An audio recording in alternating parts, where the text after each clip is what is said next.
अस्सलाम वालेकुम। हम अब पढ़ने जा रहे हैं नेक्स्ट टॉपिक जो कि है डिस्मेनोरिया। डिस्मेनोरिया का मतलब क्या है, आपको पता है कि इसका मतलब ये है कि पेनफुल मेंस्ट्रुएशन होना। लेकिन सिर्फ़ और सिर्फ पेन ही नहीं होती बल्कि इसके साथ कुछ और सिम्टम्स भी होती हैं। जैसे अगर पेन एब्डोमेन में है तो पेन जो है एब्डोमेन से जाएगा लेग्स की तरफ जा सकता है, और इसके अलावा जो है बाकी बॉडी में पेन हो सकता है और रेडिएट भी कर सकता है बैक की तरफ। इसके अलावा जो है जीआईटी के सिम्टम्स भी हो सकते हैं, मीन डायरिया या कॉन्स्टिपेशन जो भी है वो सिम्टम्स भी हो सकते हैं, और सीरियस की प्रॉब्लम भी हो सकते हैं, और कुछ न्यूरोलॉजिकल प्रॉब्लम्स भी इसमें आ सकते हैं। मीन पेशेंट जो है वो जब उसको बहुत ज़्यादा पेन होती है ड्यूरिंग मेंस्ट्रुएशन तो उसे बहुत ज़्यादा स्ट्रेस फील हो सकता है, एग्जाइटी हो सकती है, इसके अलावा जनरल मलेस वगैरह भी इसके अंदर हो सकता है। सो हम डिस्मेनोरिया जो है ये भी हमारी दो टाइप्स की है, सेम जैसे हम पहले पढ़े थे एब्नॉर्मल यूट्राइन ब्लीडिंग। तो इसमें क्या होती है, टाइप्स किस में होती है, एक होती है प्राइमरी और सेकंड होती है सेकेंडरी। अब सेकेंडरी तो आपको आइडिया हो गया होगा। सेकेंडरी का मतलब ये है कि डिस्मेनोरिया जो है वो किसी ना किसी कोज की वजह से अगर हो जाए, कोई ना कोई पैथोलॉजी हो, कोई पैल्विक पैथोलॉजी है तो उसकी वजह से अगर हो तो वो सेकेंडरी कोज में आ जाएगी। प्राइमरी कब होती है, प्राइमरी होती है कि आपको पता होगा कि बहुत से लोगों को जो है during the menstruation during the periods discomfort feel होता है, और बहुत से पेशेंट ऐसे भी होती हैं, बहुत सी फीमेल्स ऐसी भी होती हैं जिनकी फैमिली हिस्ट्री होती है कि अगर उनकी माँ को है तो आगे जो डॉटर्स होती हैं उनको भी जो है ड्यूरिंग मेंस्ट्रुएशन बहुत ज़्यादा सीवियर किस्म का पेन होता है। ऐसे केस जिसके अंदर कोई पैल्विक पैथोलॉजी ना हो, कोई पैल्विक पैथोलॉजी ना हो, उसे हम कहते हैं कि ये प्राइमरी डिस्मेनोरिया है। अब ये बात याद रखनी है कि जब हम इन्वेस्टिगेशन करते हैं तो हम लाजमी पहले सेकेंडरी की कॉजेज़ को रूल आउट करते हैं। अगर हमें कोई कॉज सेकेंडरी की नहीं मिलती, ठीक है, फर्दर हम पढ़ेंगे इसकी कॉजेज़ कौन कौन सी हैं, तो अगर इसकी कोई पैथोलॉजी में नहीं मिलती भी हम उसे कहते हैं, हम उसे लेबल करते हैं कि ये जो है ये प्राइमरी डिस्मेनोरिया है। और प्राइमरी डिस्मेनोरिया की ट्रीटमेंट थोड़ी सी अलग है और सेकेंडरी की जो है वो थोड़ी सी अलग है, क्योंकि सेकेंडरी जो है उसकी कोई ना कोई कॉज है तो हम उस कॉज को ट्रीट करते हैं, साथ हम ड्रग्स भी जो है उसको प्रेस्क्राइब करते होते हैं। सबसे पहले हम पढ़ते हैं प्राइमरी डिस्मेनोरिया। अगर प्राइमरी डिस्मेनोरिया की हम बात करें तो होता ये है कि जितनी भी फीमेल्स हैं उनमें 72% जो होती हैं उनमें डिस्कम्फर्ट तो लाजमी होता है मेंस्ट्रुएशन के दौरान। लेकिन इसमें से सिर्फ और सिर्फ 3 to 10% ऐसे पीपल होती हैं, फीमेल्स होती हैं जिनको बहुत सीवियर किस्म का पेन होता है, जिसे हम कहते हैं डिस्मेनोरिया होता है उनको, ठीक है। तो ये हमारा जो है ये प्राइमरी होता है। अच्छा, अगर हम बात करें प्राइमरी कब होता है, प्राइमरी जैसे ही उसको मेंस्ट्रुएशन स्टार्ट होती है तो विद इन 1 ईयर उसको जो है उसको महसूस होता है, उसको पेन होना स्टार्ट हो जाती है। जबकि सेकेंडरी जो होती है ये मेनली बाद में होती है। समझ लें कि अगर आप हिस्ट्री लेते हैं उसे पेन की, तो वो पेशेंट कहती है कि पहले जो है मुझे बिल्कुल ठीक, मुझे कभी पेन नहीं हुई, लेकिन अब जो है मतलब आप समझ लें कि 5 साल बाद 6 साल बाद उसकी मेंस्ट्रुएशन स्टार्ट होने के बाद जो है उसको अब स्टार्ट हुई अचानक से पेन, और अब उसको बहुत सीवियर किस्म का पेन होता है। तो उसकी कोई ना कोई सेकेंडरी जो होती है पैथोलॉजी होती है। हम बात करते हैं कि अगर प्राइमरी डिस्मेनोरिया है तो उसकी क्या कॉज होती है। पहले वो लिखते हैं कि ये तो इडियोपैथिक है, ठीक है, हमें इसका खास मालूम नहीं है, इडियोपैथिक की कोई ऑर्गेनिक कॉज तो नहीं है, ठीक है, लेकिन फिर भी कुछ ना कुछ ऐसे थ्योरीज, कुछ ना कुछ ऐसे फैक्टर्स हैं जो कि हम कह सकते हैं कि जिसकी जैसे प्राइमरी डिस्मेनोरिया हो रहा है। अब वो फैक्टर्स कौन कौन से हैं, ये बहुत से सिंपल सी हैं, आप इसको सिर्फ इधर सुन लें कि अगर प्राइमरी डिस्मेनोरिया अगर हम कहते हैं तो उसमें कौन कौन से कॉजेज़ आ सकती हैं। अगर during the periods during the menstruation क्या होता है कि मायोमीट्रियल जो यूट्रस की मायोमीट्रम होती है उसकी कंट्रैक्टिबिलिटी जो है ना वो बहुत ज़्यादा बढ़ जाती है। वो जितनी ज़्यादा कॉन्ट्रैक्ट करती है, ठीक है, उसकी वजह से जो है वो पेन होना स्टार्ट हो जाती है, ठीक है। सेकंड जो है इसके अलावा कोई अगर सपोज करें कि बहुत ज़्यादा कॉन्टैक्ट कर रही है यूट्रस, उसकी वजह से क्या है कि वहाँ पे ब्लड फ्लो कम हो सकता है। ब्लड फ्लो कम होगा उसकी वजह से क्या होगा कि वहाँ पे इस्कीमिया डेवलप कर जाएगा, इस्कीमिया हो जाएगा तो उसकी वजह से जो है वो पेन होना स्टार्ट हो सकता है, सही है। तो हमने कहते हैं कि डिक्रीज जो है इसके अंदर ब्लड फ्लो हो सकता है यूट्रस के अंदर। थर्ड हम बात करते हैं कि इसमें जो है प्रोस्टाग्लैंडिन्स रिलीज़ होते हैं। हमने पहले भी बात की थी जब हम पढ़ रहे थे इडियोपैथिक कॉज थी जब एब्नॉर्मल यूट्राइन ब्लीडिंग की, उसमें हमने पढ़ा था कि यहाँ पे कुछ ऐसे प्रोस्टाग्लैंडिन्स रिलीज़ होते हैं एंडोमेट्रियम के अंदर नॉर्मली, ठीक है।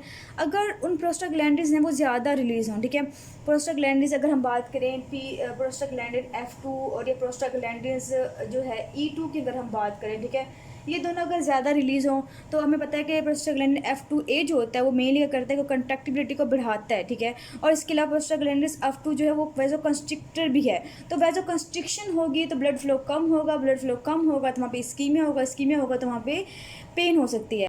अगर हम प्रोस्टाग्लैंडिन E2 की बात करें तो ये क्या प्रॉब्लम करवाता है, ये असल में ये करवाता है कि नर्व एंडिंग्स जो होती हैं उनकी सेंसिटिविटी को बढ़ा देता है, जो वो स्टिमुलेट होंगी तो वहाँ पे जो है वो पेन हमें फील होगी। अच्छा जी, इसके अलावा तो हमने ये कंबाइन बात कर ली कि प्रोस्टाग्लैंडिन्स रिलीज़ होंगे तो वहाँ पे ब्लड फ्लो कम हो जाएगा, कंट्रक्टिबिलिटी बढ़ जाएगी, ठीक है, स्कीमा डेवलप कर सकता है। सो ये सारे इफेक्ट्स जो हैं वो उसके अंदर आ सकते हैं। सो हम इसमें मेनली जो है वो एनसेट्स यूज़ कर रहे होते हैं। प्राइमरी डिस्मेनोरिया के अंदर भी सेकेंडरी में यूज़ कर सकते हैं, लेकिन प्राइमरी में हम एनसेट्स ही देते होते हैं पेशेंट को कि उसका जो पेन है वो रिलीव हो जाए। इसके बाद जो है ना कोई ओवेरियन प्रॉब्लम हो सकती है। ओवेरियन का क्या प्रॉब्लम होगा कि उसमें कोई ऐसा प्रॉब्लम आया कि हार्मोन्स का प्रॉब्लम आ जाए, ठीक है, कोई ना कोई हार्मोन्स जो है वो डिस्टर्ब हो जाएं। इसके अलावा हमने बात कर ली कि सर्वाइकल स्टीनोसिस भी होती है कि उसकी जो सर्विक्स है, ठीक है, वो छोटी ही हो गई है, ठीक है, वो इतनी छोटी है कि वहाँ से जो है मेंस्ट्रुएशन जो है वो ब्लड फ्लो हो ही नहीं पा रहा। अगर नहीं हो पा रहा, ऐसी बात है, उसको साइक्लिकल जो है वो पेन होगा और ये भी प्राइमरी कॉज में ही आती है। इसके अलावा हम बात करें अगर वैसोप्रेशन ज़्यादा रिलीज़ हो तो हमें पता है कि वो स्ट्रॉन्ग कंट्रैक्ट करवाता है, यूट्रस को पावरफुल स्टिमुलेंट होता है, सो वो भी करवा सकता है। इसके अलावा जो है न्यूरोनल प्रॉब्लम भी हो सकता है क्योंकि ऐसी कुछ नर्व्स होती हैं जो कि पेन करवाती हैं, ठीक है, जब मेंस्ट्रुएशन होती है। लेकिन अगर ऐसे पेशेंट जो हैं आफ्टर मैरिज और आफ्टर चाइल्ड बर्थ जो है उनकी जो नर्व्स हैं डैमेज हो जाती हैं और दोबारा रीजनरेट नहीं करती। सो बहुत से पेशेंट ऐसे आती हैं प्राइमरी डिस्मेनोरिया के साथ जिनका हाल यही होता है कि अगर उनमें मतलब उनकी आफ्टर मैरिज जो है उनका चाइल्ड बर्थ अगर होती है तो उनकी जो है पेन रिलीव हो जाती है। अच्छा, ये तो हमारी बात होगी सारी के सारी प्राइमरी कॉजेज़ की। इसके अलावा जो है कुछ साइकोलॉजिकल फैक्टर भी आते हैं, मतलब कुछ पेशेंट को जो है साइकोलॉजिकल प्रॉब्लम भी हो सकती है कि उनको फील होता है कि उनको बहुत ज़्यादा उनको पेन होता है।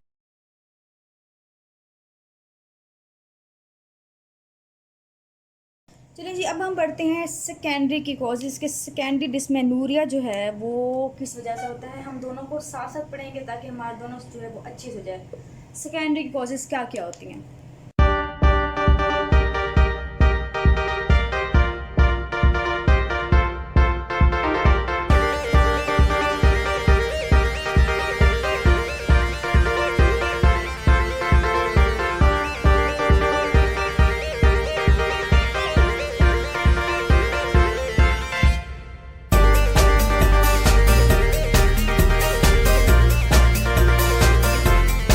अब हम बढ़ते हैं सेकेंडरी डिस्मेनोरिया के कॉजेज़। Diagram is done.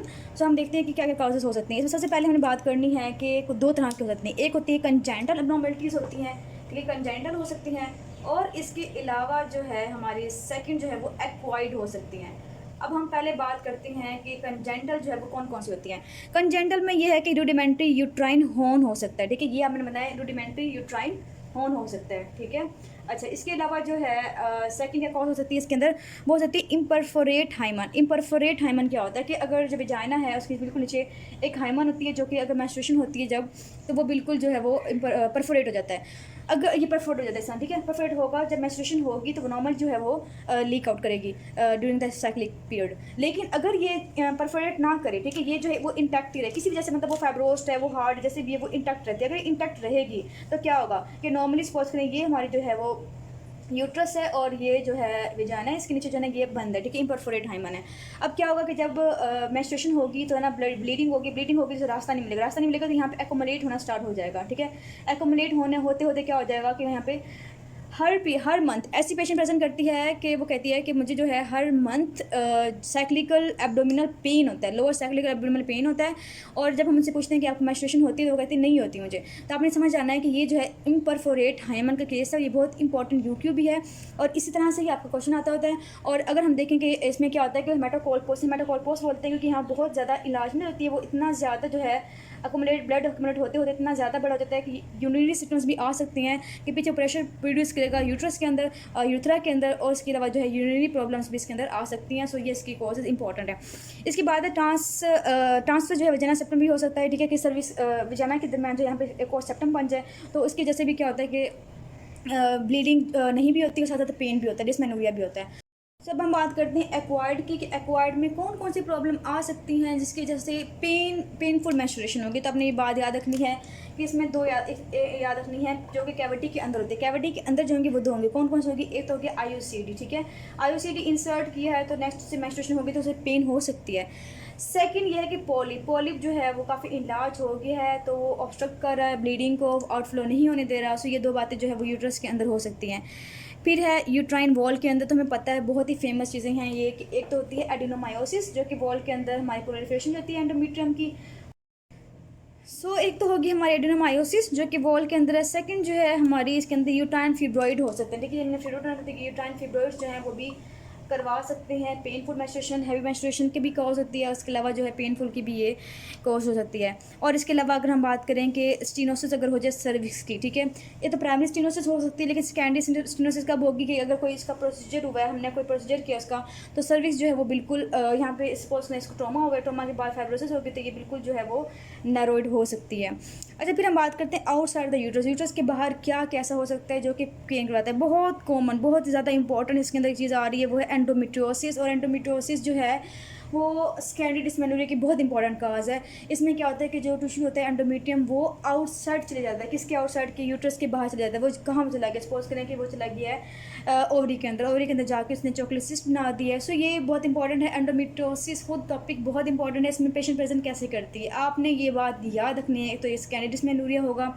और उसको जब मेंस्ट्रुएशन होगी तब उसको जो है वो पेन होगा, और उसका पेन जो है वो मेंसेस के साथ साथ बढ़ता जाएगा। बहुत सीवियर किस्म का पेन होता है ये, और उसको हमने डायग्नोस करना होता है। बहुत इंपॉर्टेंट, इसकी इन्वेस्टिगेशन भी बहुत ज़्यादा इंपॉर्टेंट है। इसके अलावा जो पेशेंट प्रेजेंट करती है एंडोमेट्रियोसिस की, वो इनफर्टिलिटी के साथ प्रेजेंट कर सकती है। 2 प्रेजेंटेशन तो मस्ट है कि ये जो है 2 आपके SCQs में प्रेजेंटेशन आती होती है। इसके अलावा क्या होती है, यूरिन के अलावा PID हो सकती है, ठीक है, पेल्विक इन्फ्लामेटरी जो है डिजीज़ हो सकती है। इसके अलावा कोई पेल्विक एडहेरेंस भी हो सकती हैं, और पेल्विक कंजेशन भी हो सकती हैं, और ओवेरियन जो है वो ट्यूमर्स भी हो सकते हैं। अच्छा, एक और बात याद रखनी है कि अगर सपोज करें, ये देखिए ये है सर्विक्स और ये है यूट्रस, ठीक है। तो यूट्रस के बाहर जो है क्या जा रहा है हमारा, ये एंडोमेट्रियोसिस हो रहा है। एंडोमेट्रियोसिस बाहर सपोज करें यहाँ पे है, ठीक है। तो एंडोमेट्रियोसिस होगा तो साइक्लिकल क्या होगी कि यहाँ प्रोलिफरेशन होगी। जैसे एंडोमेट्रियम प्रोलिफरेशन होती है, सेम ये जो वाली टिश्यूज होती हैं ये भी प्रोलिफरेट करती हैं और स्क्रीट करती हैं। स्क्रीटरी फेज भी इसके अंदर आता है। जैसे नॉर्मल एंडोमेट्रियम स्क्रीट करे, जैसे स्क्रीशन करेगी उसके बाद क्या होगा, ये बाद में यहाँ पे फाइब्रोसिस होना स्टार्ट हो जाएगी। फाइब्रोसिस होगी तो जो यूट्रस है वो अटैच हो जाती है, वो पीछे पोस्टीरियर वॉल पे बिल्कुल अटैच होकर फिक्स हो जाती है, वो इमोबाइल हो जाती है। तो ये भी हमें फाइंडिंग्स जो है वो मिल सकती हैं। अच्छा, अब ये मैंने डिटेल में इसलिए बताया हर एक पॉइंट के बारे में, क्योंकि बहुत इंपॉर्टेंट है और आगे जो है यही चीज़ें हमें जो है ना करनी है सारी, और इसलिए मैं आपको यहाँ साथ साथ एक एक फीचर बताती जा रही हूँ।